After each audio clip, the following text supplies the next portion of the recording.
on that link, because that's the way to do it. Put a link in, not a screenshot.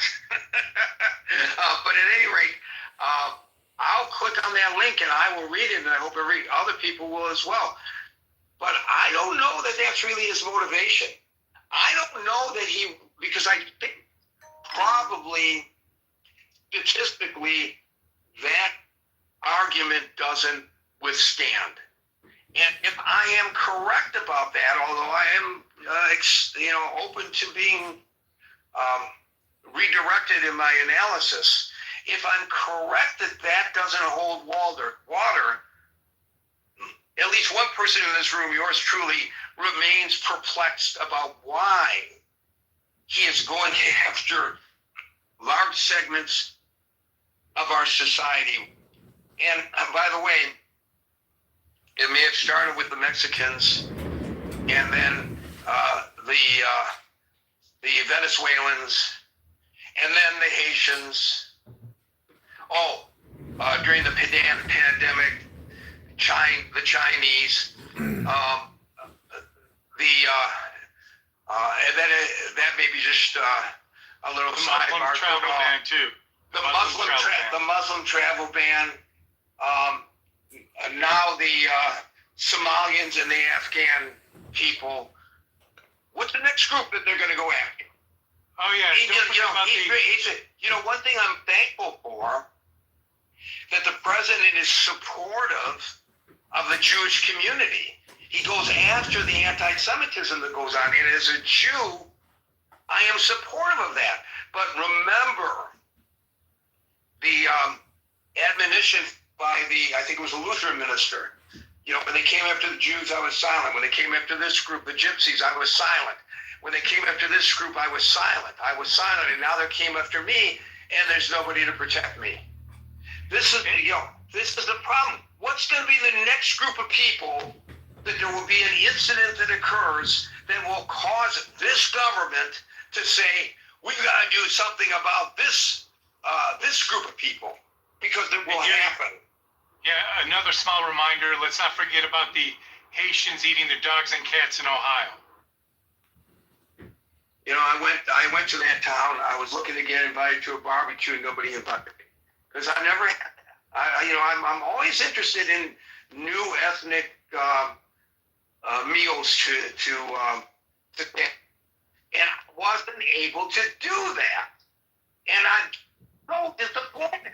But I will say that there were a lot of people that went there, foodies, looking for that opportunity. So there was a positive side to that community, influx of tourism to that town, looking for an opportunity to have cat and dog barbecue. But it just didn't happen. I'm so disappointed. When you invite me into your community to enjoy amenity, I expect it to be there if I'm traveling hundreds of miles to go there. So please don't bait and switch me like that. Thank you, Howard. We'll go to Andrew, followed by Al. Good afternoon, Gary. Can you hear me okay? I seem to... Oh, yeah, real good, actually. Okay, good. Because you were breaking up a little bit. So I wasn't sure if it was you or me. Yeah, where do I start? My gosh. I agree exactly with what you just finished saying, that it is a strength. I mean, societies are judged on how they treat the least of their peoples. And that's just the way it is in the West, at least, I would think, traditionally. So I agree 100% with that. In fact, I agree with most of what's been said here on the stage, with some exceptions. This stuff is a trope. It's long-standing. When Donald, and I'll answer the question first. No is the answer to the question, and it's extremist methodologies in order to perform this function that they're doing right now. And I think that's where most of the criticism comes from. Does the country have the right to enforce its regulations for immigration? Absolutely it does. How you'd go about doing that, that's the question, and I think that's the burning question here. And I think obviously the methodology that's being used is atrocious, vile, actually. But this is a long-standing trope. If you look at your own history, now I live in Canada, as you well know, so I'm not trying to be preachy. We have our own issues with immigration, and they're long-standing as well. And I think these tropes in the United States, especially, are just part of your history. You go back to the nativism. If it wasn't the Italians, it was the Irish. No Irish need apply. This stuff has gone on forever. It kind of subverted or had been submerged somewhat. But Donald Trump, when he came along, he tipped over that rock, and that's what was underneath it. And he has the ability and has been allowed to speak these things that for a generation, I would think at least, were considered, I don't know what you'd call it, considered vile. And I think that's the only word I can express. I try to choose my words with caution, because words have meaning. And I don't think Donald Trump cares. His words are extraordinarily cruel, extraordinarily vile, and I think the why here is because he's talking to his base. These are low information voters. I don't think they're quite curious enough to actually check to see if what he's saying has any bearing in truth, or if there's any nuance to it. No, it's much easier to just go after that immediate emotional feeling that one has, especially if one feels that I'm not to blame for my own predicament, somebody else is. And you started off with counting off on your fingers who they're blaming.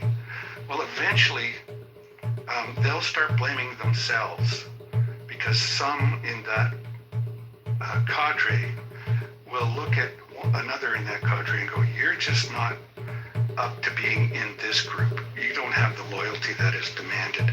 So eventually they will eat their own. It's just inevitable, because they run out of people to point the finger at. And so even in the in-group, those fingers will start being pointed. So I think that's all I have to say today, Gary, and I thank you for letting me up on stage. I appreciate it. And like I said, we have our own issues here in Canada with our immigration. I think one of the biggest issues lately during the Trudeau reign was the numbers and the lack of housing. And that has caused a huge problem, because there's nowhere to put these people initially.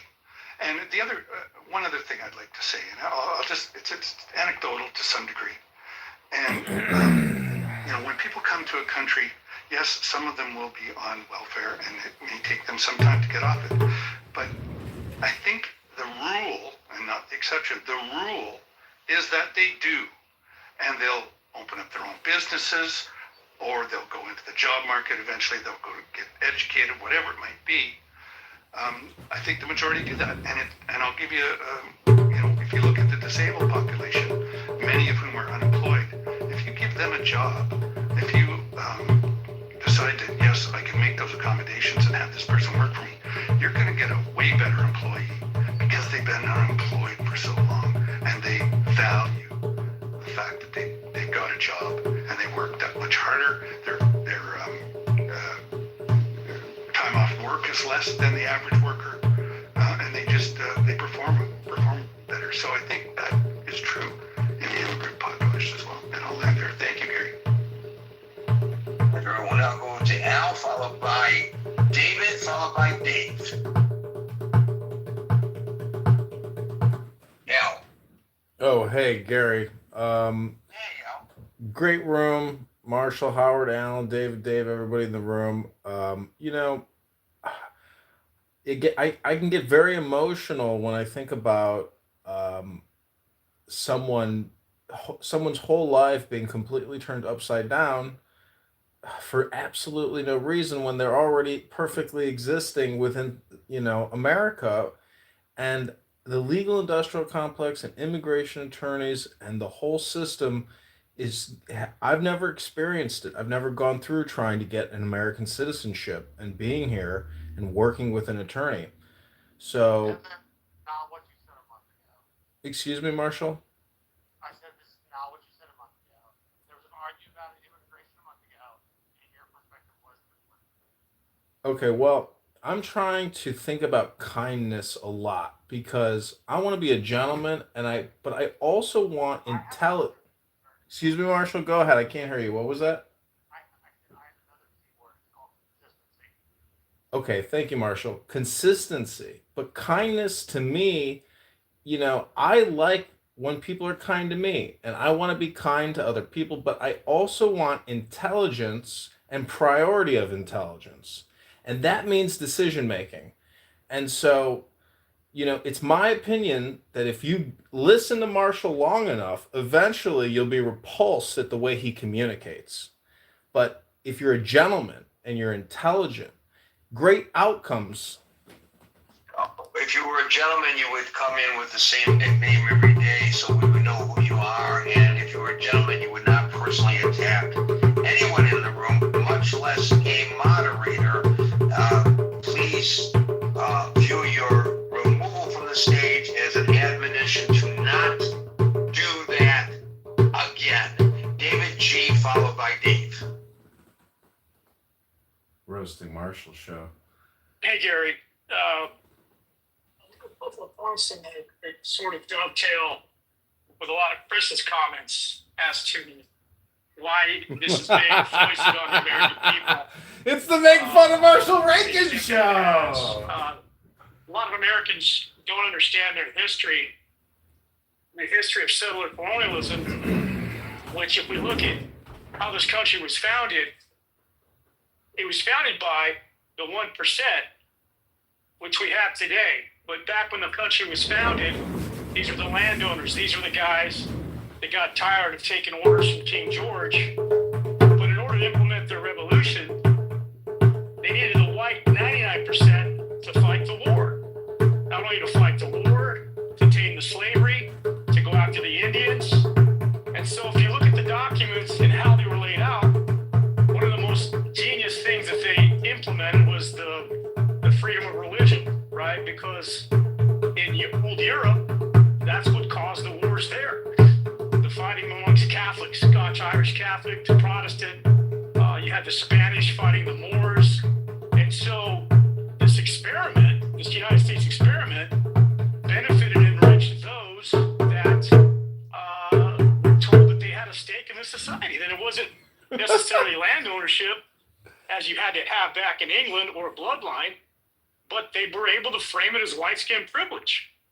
So that white skin privilege has done the bidding of the 1% ever since this country was founded, from going west, taking on the Indians, taking on new lands that they weren't able to enjoy back in their former. And I think that's what they was pretty much talking about, the awakening of the chakras. So. Okay. Okay, it makes sense. That makes sense. Right. So, I mean, I've been pretty much busy, but I've been listening and stuff. It sounds like it helps you, hit the reset button on your cellular regeneration and stuff like that. Kind of like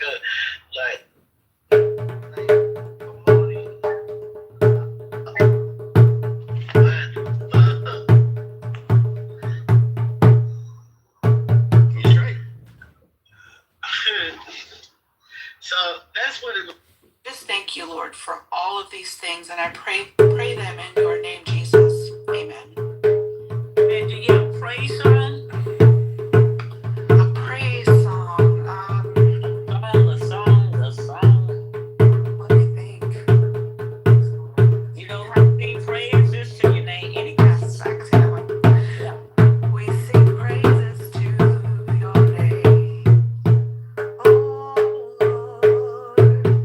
Praises to your name. Oh, Lord. For your name is great and greatly Okay, goes down to Congress.com. to Hope you be enjoyed today's Gary Baumgarten show. praised. And we sing praises to your name. Oh Lord, praises to your name.